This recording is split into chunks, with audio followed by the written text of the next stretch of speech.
For the past month, my go-to smartwatch has been this, the Samsung Galaxy Watch Ultra for 2025 as they call it. And although it looks very similar to the original Galaxy Watch Ultra, there are actually a number of differences both in hardware and software that I think really justify having a full review of this watch. So in this video, I'll talk about the GPS accuracy, the heart rate accuracy, we'll do a speaker and microphone test, I'll talk about all of the new features that were added to this watch, as well as what the UI really looks like and what's good and ultimately what's bad about this watch. By the way, I know Samsung calls this the Galaxy Watch Ultra for 2025, but I really think it should just be called the Galaxy Watch 8 Ultra. So for this video, I'll probably refer to it just as the Ultra, but sometimes the Watch 8 Ultra, because I think it's a better name. Now with that said, obviously it's a very, very similar design because in many ways it is the same watch with a couple key differences. One is that it now has 64 gigabytes of storage, which is great for having more music or more maps on here or whatever you're gonna do. There's also now a blue colorway, and otherwise the physical design is essentially identical. It's not changed at all. And because this watch comes with One UI 8, there are a number of new features on here that make this a really fundamentally different watch than what we saw a year ago with the Galaxy Watch Ultra original. So I'm going to talk about those new features, and like I said, they can drastically change things like the heart rate and the GPS accuracy. They can obviously change how you use the watch. The interface is very, very different, and at the same time, they added a lot of cool kind of health features that after using this for a month, I want to discuss how many of those are really beneficial and how many of those are more of like a gimmick just to get you to buy the watch. So as I mentioned, this is going to be a complete review of the watch where I step away from the spec sheets and talk more about what is it actually like to use this watch, what's good and what's bad about it. Starting off with the durability, I've worn this pretty heavily. Like I've gone swimming with this, I was cutting firewood, just chainsawing all day last week, I was working on a tractor, and like this thing, when you look at it, just really has not taken any damage. Now, the band that I have right here, you can see the holes on the side, those have started to accumulate like a small amount of dirt, and I imagine over time that will continue unless you clean it out, which seems like kind of tedious to clean it out. Probably easier to swap out the strap at that point if it ever gets too dirty, but the watch itself has taken on virtually no damage. If you look at the side, it does feel very plasticky, but even still, there's really no scratches there. The buttons are in good shape because they have this nice little crown guard, although the crown guard, I have some beef with that I'll talk about in a minute. On the front, you'll see that the display is actually slightly recessed with the bezel raised around it, so again, extra protection from scratches there. I don't have any scratches on the display. I do have one scratch on the bezel, and I think over time that'll kind of accumulate some more scratches, which I am happy to see that take more of the abuse rather than the display. And otherwise, durability with this, I think it does a great job. Now, durability aside, let's talk about kind of just going through my day, starting off with sleep tracking. This now tries to give you more and more useful insights, and I really appreciate that. Like, I know what I'm looking for in the raw data. I'm happy to see how much, deep sleep and light sleep and HRV, like all of that stuff, I like to see that. But a lot of people don't know, like, what is a good HRV? What is a good amount of deep sleep? And so having some insights that kind of extrapolate and say, all right, based on your data, this is what we think happened. That said, the insights haven't ever been right for me. Like every time I see it in the morning, it says, did you have stimulants before bed? Like, no, I didn't. I mean, maybe I ate dinner late one night, but stimulants, I didn't drink any caffeine yesterday. Also, it might say like, manage your stress levels, but it was actually like a really fun, relaxing night. So the insights might be correlated to like what your numbers show, but they don't actually always mean anything. Sometimes they feel like a completely random, just out of left field suggestion that doesn't actually help me at all. As far as sleeping with this watch goes, the comfort is really fine. I thought this was going to be a little bit more uncomfortable when it first came out last year with a similar design, and no, I can wear this really well. The straps make it very comfortable. I don't press any buttons in my sleep. The display doesn't turn on at night. It does a great job. It's a really nice watch to sleep with. For me, being used to larger watches, some people might not like the size of this watch, and I totally understand that. The sleep stages also seem to be relatively accurate. Now, I don't have a medical lab with stickers I can put on my head and track very accurately, but comparing to a lot of the other widely regarded as accurate devices, like the Whoop, the Aura, a lot of Garmin devices, Apple Watches, this is very consistent in many ways in regards to specifically REM and deep sleep. And that's really what I care most about. Sometimes there's a discrepancy among devices between awake versus light sleep, and And ultimately, I don't really care that much about that. One thing that is very different though is the heart rate variability, the HRV, which is a really important metric in my opinion, and this disagrees very strongly with most other devices I wear. So most other devices put my HRV between like 60 and 70 on an average night, with some nights hitting like the low hundreds if I'm doing a lot of sprint workouts, and that makes sense. But the Galaxy Watch 8 Ultra consistently gives me an average of 105 milliseconds, which, I mean, I wish that was correct, and maybe it is, but to me, I'm skeptical of the Galaxy Watch Ultra here.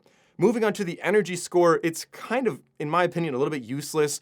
You already have a sleep score, and I love the sleep score. I think that's relatively accurate. It gives you good numbers every day. The energy score feels like a little redundant. It's kind of like the same thing as the sleep score because it doesn't change throughout the day. It gives you a score in the morning, and I know this is based on more than just your sleep, like, you know, how much you worked out yesterday and stuff like that, but I just wish it worked a little bit more like Garmin's body battery, where it would adapt throughout the day so you could look at it after traveling and maybe at like 5 p.m. in a new time zone. If your body battery's like 7, you're like, all right, maybe I shouldn't work out now. I don't want to risk like, you know, damaging my immune system and getting sick. It also always seems to tell me to prioritize rest. Like I could get great sleep and have an energy score of 89 and it says prioritize rest today, which at least for me is not particularly helpful.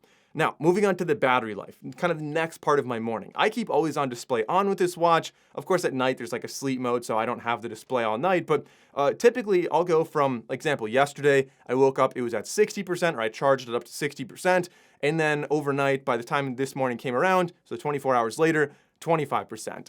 And what I do is when I'm showering, brushing my teeth, like all the normal morning stuff, I don't know, whatever that is, 15, 20 minutes or something, I throw this on the charger. It got me from 25% back up to 50%. So with this method, I'm losing about 10% per day, which means I only have to really take it off and give it a full charge once every 9 days. And if you have a longer morning routine, you might never have to do that. So in my opinion, that's not bad. Like taking this off while you shower is nice because then the band's not wet anyway, and it works out pretty well in my opinion. But if I'm traveling, it does last about 2.5 to maybe 3 days, depending on, you know, GPS usage and always on display. But that means it could barely eke through a weekend. And so I would recommend, if you're gonna do that, if you're gonna travel at all, turn off always on display and use power saving mode, and you should pretty easily get through a weekend. But I do miss having the 2-week battery life of my old Garmin. And throughout the day with this watch, one of the biggest new features on here that fundamentally changes how I use this watch is Gemini. And sometimes you might see that and be like, all right, AI, blah, blah, blah, garbage. This is actually really useful because it's a tiny display and like managing things on here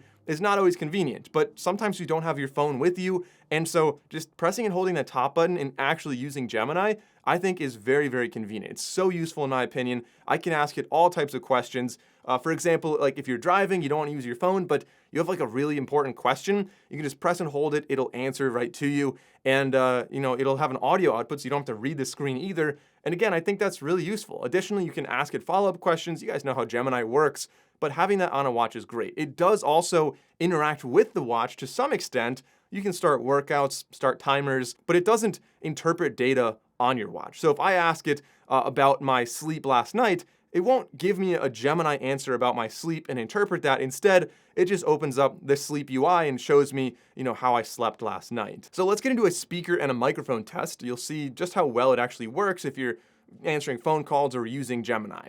So this is a speaker test with the Galaxy Watch Ultra for 2025. If you were to answer a phone call, this is what it would sound like. I just called my phone and answered on my watch. So leave a comment and let me know how this sounds. Now let's try it out the other way around. So now answering the call from my watch, this is what it would sound like. I'm holding the watch at just a normal, I don't know, foot or two from my mouth, talking as if I were on a normal phone call. So again, leave a comment and let me know how the microphone sounds on this. I would expect it to sound pretty good, but of course, this is going to be really important, the microphone and the speaker, for any kind of, obviously, calls like this, but also using the voice assistant, using Gemini.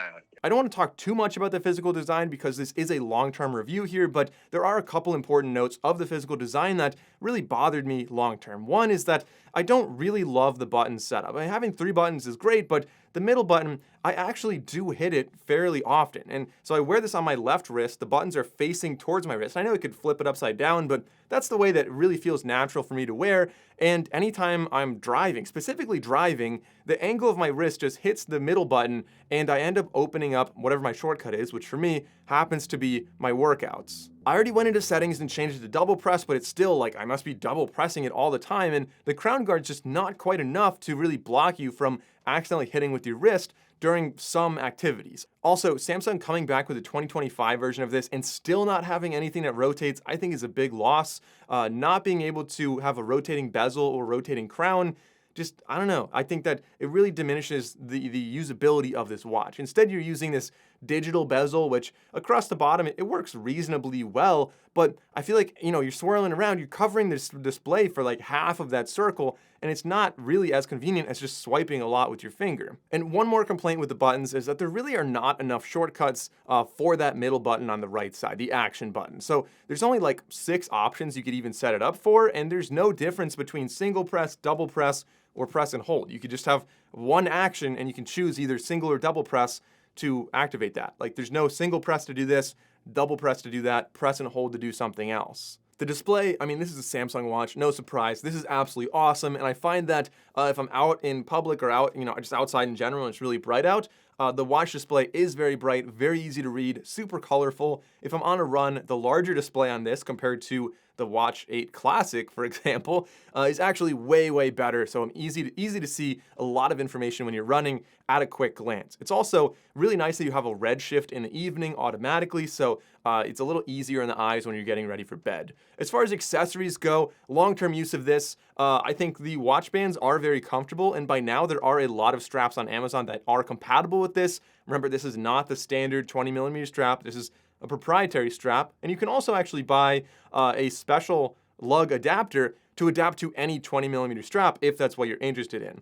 As far as swapping out the bands, I find that like taking it off is very easy, but also pushing it on, you think you should just push it on, but it does actually help if you push the button and then slide it in. It just clicks in a little more easily. Of course, I've been talking about One UI 8 having a lot of features on here. One of them is called the Now bar, much like what we're seeing on the phones. I think it's pretty nice. You can choose how this is actually set up and how much it's showing you, but for example, on the bottom of your watch face, it can show you like if a timer's running or if Spotify's playing or anything like that. And not only is it easier to just tap onto that and go into a relevant app, but it also will show you like how much time is on that timer and how much, if your stopwatch or something like that, just showing you more information on your watch at a glance without always having to swipe over, open up the app, and go in through that. The UI is also a lot more functional now, so rather than having a whole bunch of tiles that don't really show you a lot of information and you have to swipe through all of them, you now have stacks. So if I swipe over from the right to the left, or if I just use the digital bezel, it'll take you through, like one of them is activity, and you can name these and organize these however you want, but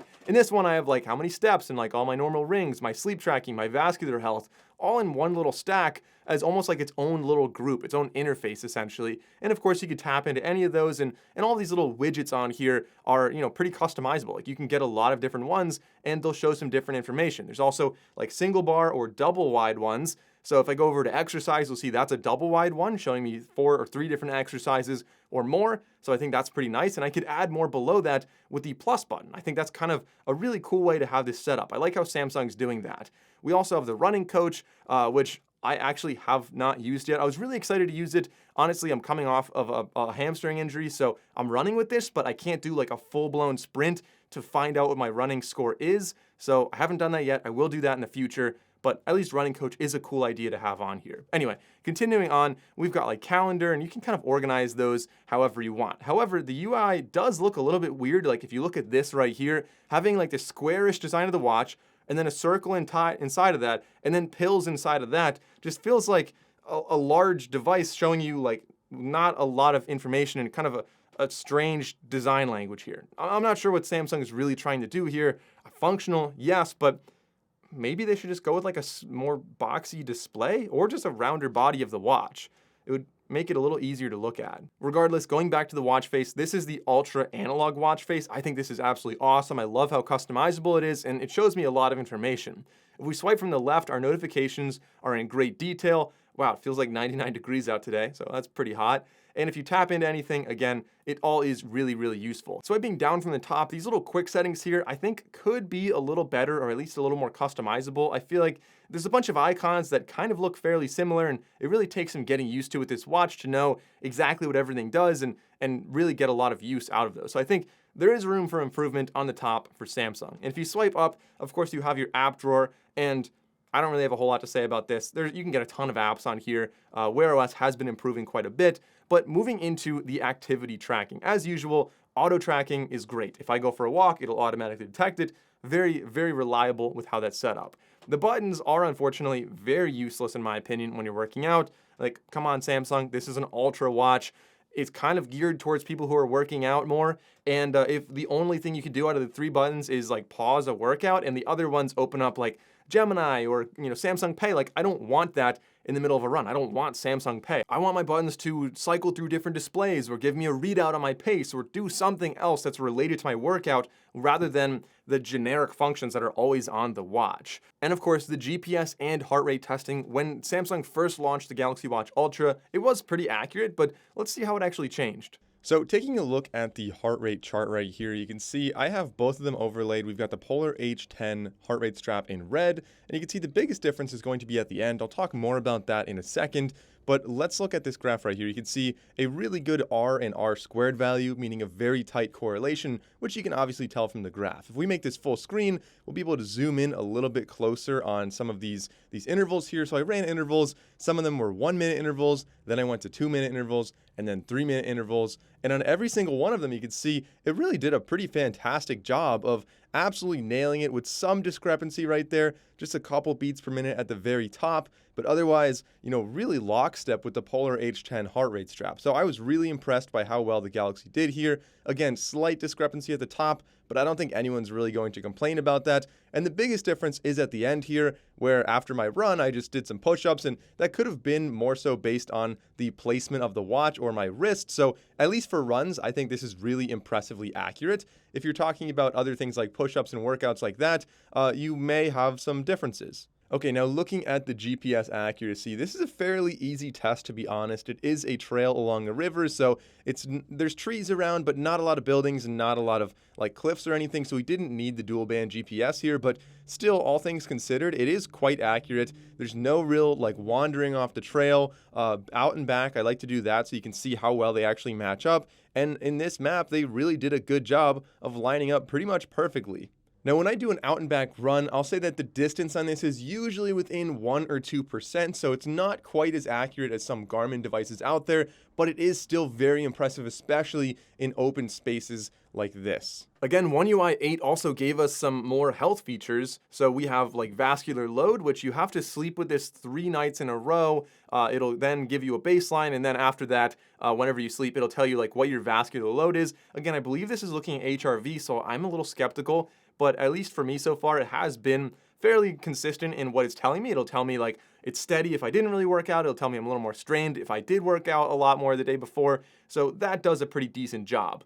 The antioxidant index is one that is very controversial. I've seen so many people on Reddit and all my comments and everything talking about this. And from my own experience as well, I don't have my own way to verify if the numbers are correct here. Samsung's kind of vague about what they're doing, but essentially what Samsung's doing here is they're using the LEDs on the biosensor on the back to measure the carotenoid levels in your skin. So these are going to be like the more orange colored vegetables. They have a pigment in them, and I guess that ends up in your skin, and somehow Samsung says that correlates to antioxidants. And I mean, objectively, antioxidants are a large class. Like there's a lot it's not just like one thing, like how much antioxidant did I get today? It's kind of a whole class. And so it is a little more complex. I think Samsung is oversimplifying this, which is why there is so much confusion. People are saying like, hey, I eat a ton of blueberries and leafy greens and all these things that are high in antioxidants, and the number is not changing at all. And I think that could be one of the reasons why. And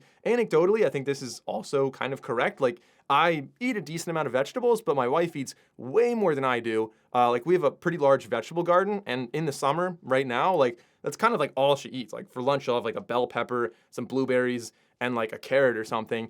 And my antioxidant level was like 65, which is low, but relatively moderate on here. And hers was like 50. So I think, again, that one I'm going to chalk up as probably more of a gimmick. I mean, it's good that it's telling people to eat more vegetables, and if everyone's scoring a low number and you eat more vegetables, I guess it's a net positive, like people are gonna be healthier, but I don't know if it's an index that's really telling us anything that useful. But talking about this watch, kind of big picture, what is it good at? This has a better battery life as an everyday smartwatch for Samsung users. That's why it's been my go-to for a little while. It's pretty good at fitness tracking as well, as we saw earlier. It's not perfect, and there are some kind of user experience deficiencies, in my opinion, when you're using this, like not having buttons that can do anything in workouts, but having more capabilities like triathlon or multi-sport tracking kind of make this, in my opinion, the ideal Samsung watch for anybody who wants to do a lot of working out, but at the same time wants an everyday smartwatch with Google Gemini on there